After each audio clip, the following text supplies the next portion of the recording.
Welcome to Take 4 or 5. Wanted to come to you about the economic update number 2. It is April 7th. Want to thank you for all the kind emails, the kind comments, the encouragement for me to continue to do this, and thank you for the feedback on how to make this better. And so I am going long instead of up and down, so I appreciate that, Doctor, and you know who you are. But wanted to talk about, again, the economy. Wanted to give you a quick update on what's going on, and then I got so many comments about the farm animals and the farm that we'll give you a quick tour, let you see what kind of daily life is around the farm here, and then we'll wrap it up for today. So to start with, again, I want to remind us that I think there's 3 things that the government is trying to juggle during this. One is they're trying to keep the economy alive, and they're trying to keep the economy going. And so they're working on that, and they've introduced some stimulus and some other things. That's, I think, number 1. Number 2, they're trying to keep us from not overwhelming the medical system. So they're trying to have us spread this out, delay it, so the medical system can continue to treat us. I think the medical systems are doing a great job. I appreciate the updates I'm getting from my doctor friends and clients. And I think our doctors, our nurses are doing an outstanding job keeping us healthy. Our mortality rate's much lower than the rest of the world, so great job and thank you. And then the third thing they're trying to do is to not panic the people. So they're trying to let people, kind of be at home, continue to work from home, not panic for interpretation on if that's happening or not. So, but I think those are the 3 things that the government's trying to juggle right now, is trying to figure out how to do all those 3 things at the same time. So what I want us to start with is talking about the S&P 500, and I want to talk about, kind of where it is today and where it's come from and where it's going.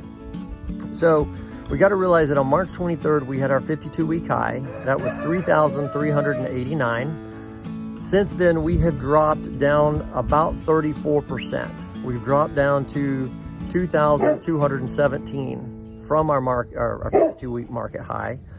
And that's a correction of 34%.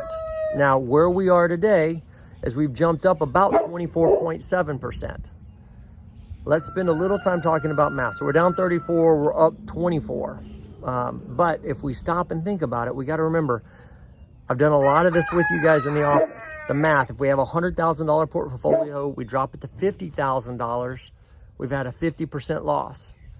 However, to go from 50,000 up to 100,000, we need a 100% return. We got to double that money.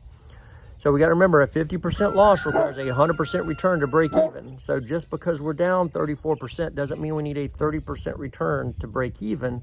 We got to have a little higher than that. And my math is saying we got to have about a 53% return to break even. So a 34% down, a 53% up, and then we're breaking even. Well, we're up about 24% from the lows. So we're about halfway there. So that's some good news. Now, there's also some talk coming out today that there's some possible next stimulus package they're working on and releasing money to people and releasing money to small businesses. From what I understand, the Small Business Stimulation Act, the banks are getting overwhelmed with this 2.5 months of salary because it's possibly forgiven if it's used for payroll and some other things. So that's, they're talking about the next one. The other thing that's good news is they've, the mortgage delay actually out there. And from what I understand, that there's been a lot of mortgages that are being delayed.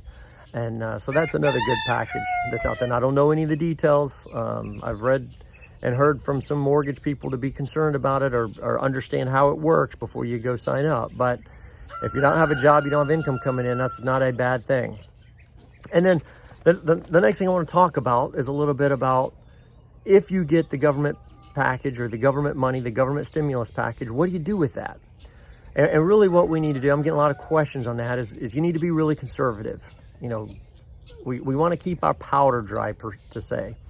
In other words, what we want to do is keep that in the bank. We want to use that for our hierarchy of needs, our safety.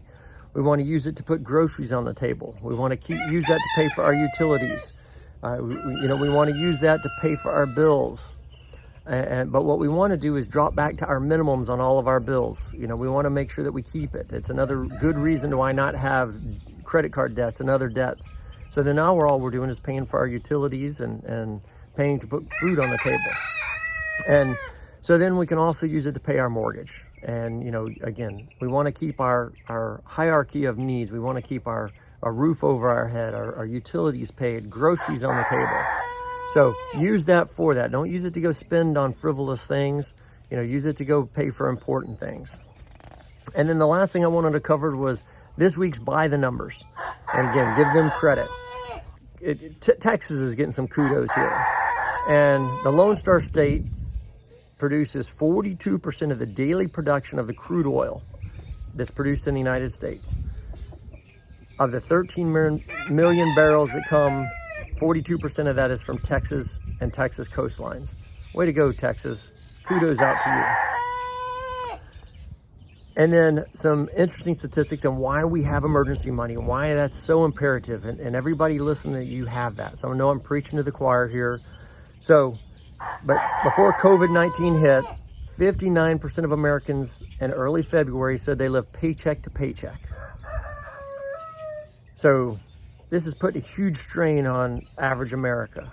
So again, that's why we have emergency money. That's why we build in the contingency. It's why we build in the safety plan so we can weather this storm. So interesting numbers. And then those of you that are sports fans, the last statistics that they came out with, it was interesting about sports. The fastest Major League Baseball game played in its 144-year history was only 75 minutes. It was only 58 pitches, and it was completed by a shutout by Red Barrett of the Boston Braves. That happened on 8/10/1944 against the Cincinnati Reds. So that's what I wanted to cover today. A little bit of fun in there with a little bit about the economy, a little bit about the market, how the downsides are so much more impactful than the upside. Looks like we're about halfway up. Could we have more volatility? Absolutely. If this drags on, again, what the market doesn't like is uncertainty. And so if we have some uncertain information that comes out, that's going to cause more market volatility. But that being said, what we're seeing now is we're seeing some recovery numbers. So that's some good numbers or good news out there. We're still watching the market. Those of you that were sitting on the sidelines on some cash and in the money market, we're still watching the market for some good buying opportunities, and those still could happen. So just because we're seeing some recovery doesn't mean that this is over.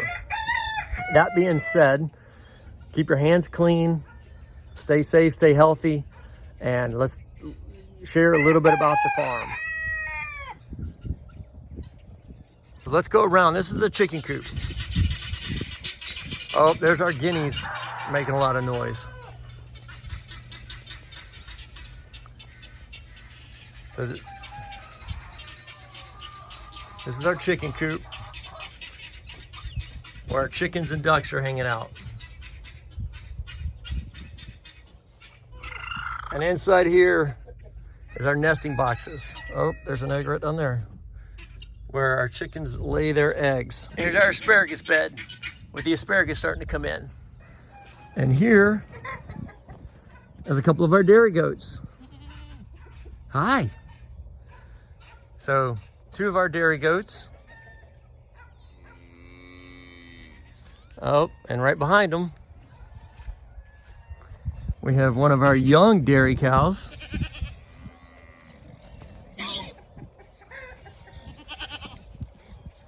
And we got Fang the pig coming up to say hello.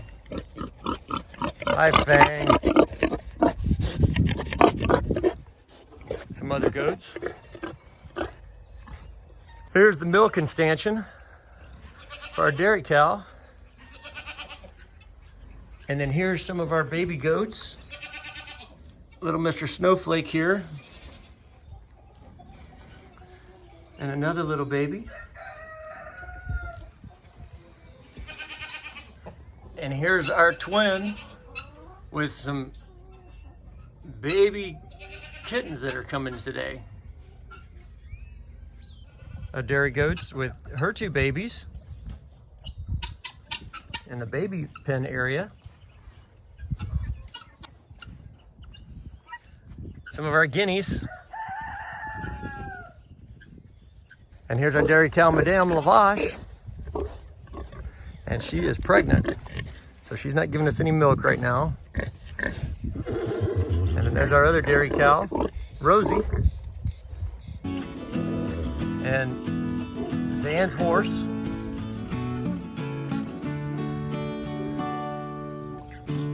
Wanted to thank you for joining us today on the Economic Update and the Farm Tour. This is me and our Great Pyrenees guard dog, Astro. Wanting to say I hope y'all stay safe and healthy. Keep your hands clean, and we'll see you guys soon. Bye.